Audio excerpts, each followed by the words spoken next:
And we're back, hopefully, to down this motherfucker right here.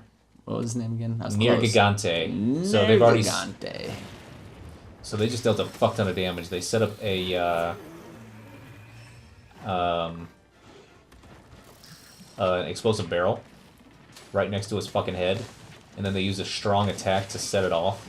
Oh, okay. And the strong attack, of course, also hit him in the head. So that makes this last phase of combat a lot quicker. One guy, Siri? Yeah. Got a big-ass sword. Yep. A lot of different weapons. Holy shit. Damn. I've never seen that happen. And he's pissed.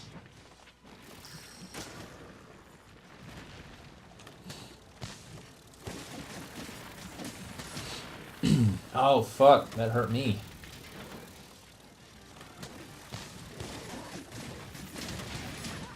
Yeah, it is. It's an interesting Thankfully, thing. you knocked me into the light panel, or the health. Oh, shit. It's kind of wild, because, like, video games have changed a lot in the last, 15 years. And I mean a lot, right? Like, because it used to, video games really did used to just have their niche, right? Like, you had your single-player game. You had your PvP game. Like, Halo, it was a PvP game. Like, even if they had, even if you thought, this has a great storyline and a campaign, but it's still just a PvP game. Like, that was, they designed it that way. It plays that way, right? Like, there was 6 guns or whatever the hell there was, right? Like, that's it, right? I'm thinking it's the MMOs that changed it. And I'm gonna blame WoW. Whoa! That's failure we could not afford. Oh, damn. And if I didn't have this armor, would have died there as well. And that would have been it. Oh my god, what was it? Is it Nulis Ray? Something like that. Got wrecked. But I'm going to blame WoW more than any other game, because I feel like there were MMOs before WoW, but they were... No! I was diving. Shit. You want you bad. But they were pretty... brain's not coming up with the right word, but they were specific to a certain crowd. They didn't have mass general appeal, right? Okay. Like, the people who played EverQuest 2 they were hardcore gamers, right? It was a small group of people, and the game catered to them, and it did well for that. WoW managed to introduce the casual gamer to the... Oh, triple. I didn't know I got that. To the never-ending game, right? The idea of a game that you play forever. Like a game that is itself a hobby, right? Like, right. That's part of the... And I think because of just the massive success of WoW and being able to do that. Oh, boy. I think most games now have begun taking this approach where they're like, well, we're not just building a fun 30-hour experience for a person anymore. Right. Right. Now we're building a hobby for people. And so I think this is why you get so many games that do try to be everything all at once.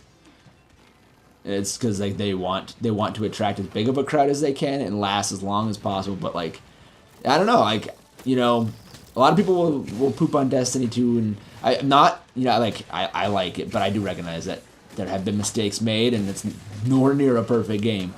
But one of the things is I think it has some merit is when they say part of the problem is Destiny 2 lacks focus. It feels like they're trying to be a lot of different things all at the same time. I feel like it's just trying to be the wrong thing, and that is that casual game. Sure. I think that people have been getting that right as far as their critique. No, it definitely wanted to be a game that not just would appeal to casuals to play, but would also allow casuals to get that sense of accomplishment of quote-unquote finishing.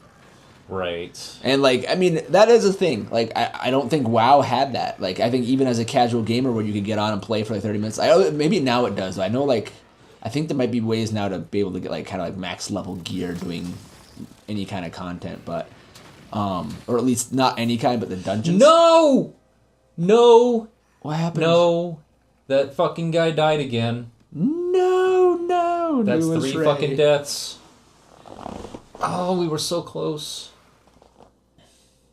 But like just thinking back to the days of Star Wars when we played a lot of Star Wars, I never had max level gear. I mean, I had max level PvP gear, but I never had max level PvE gear because You never raided with us? I'd never raided. I wasn't really that interested in doing the raids, and it's just grinding out the PvE just didn't hold that much of appeal for me. But like I enjoyed the PvP aspect, so I was able to eventually get that stuff. But the thing was, I was never upset about that either, though, right? Like crafting was like a fun way to spend some time in that game, and you could craft close enough to like tough gear to be able to do everything but the raids for the most part. Mm. Yeah. I just feel like, this one question has went, I think, 3.5 episodes by now. Or 3 episodes, but we're into the 4th since I started it halfway through. So, new research result. Oh, never mind. Don't care about that. Well, actually, I don't know if I have to go and talk to the guy to activate them or what, but anyway. So I'm going to try that again. But... Okay. But yeah, no, I mean, so it's kind of, I think this question was brought up almost because of just how I was asking about, like, is there microtransactions? Is it a complete game when you just buy it? And I'm kind of excited for that. Like, it's actually one of the things I really liked about Diablo 3 as well. Like, the current version of Diablo 3, at least, is like, you just pay for the game. Then you have it. Yeah. You can just play it to your heart's content. No SOS first for Nergigante. Which... Am I the only one doing that? Bummer. Stupid.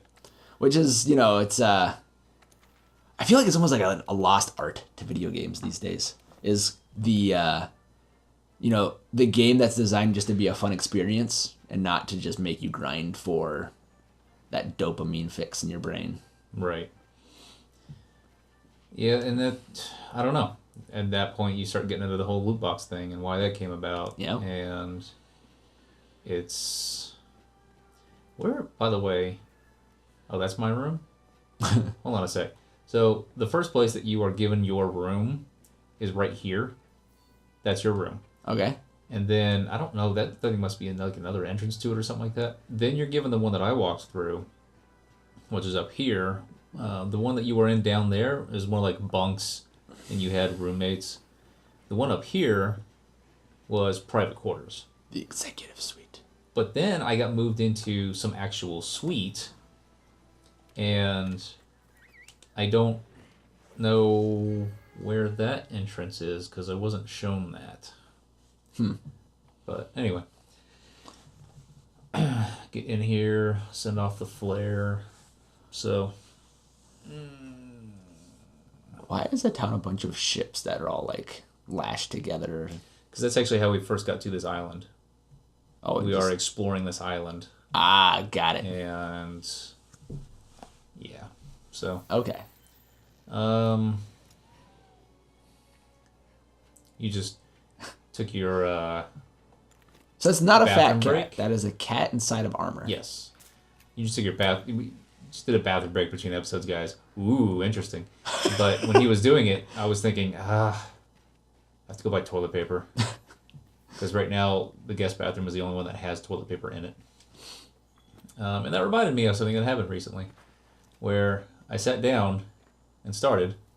And you're not supposed to do that before looking, but I did. Yeah. And so I had this moment of, oh shit. And I look over, and thankfully behind me on the toilet, on the back of the toilet is another roll. But I had a friend over, and I was, and not Exus, and I was just thinking, okay, what would I have said? And I came up with this thing where, because, I'm Riylo, and I like to get people out of their element and throw them off a little bit. I sent him, I was going to send him a message saying, I didn't know how to say this. I don't know how to say this face to face, so I guess I'll say it now. But I feel like we can... What are you? Can I capture you? I was think like I can capture you. Little beetle. Let me equip the capture net. Bam. I now have a bomb beetle. So I thought, okay, I feel like we have moved to the point in our relationship where we can take this to the next level, where I can safely ask you to bring me some toilet paper from the laundry room. Just crack the door and reach your arm in, and should be good. So the real question is, was this friend the same gender?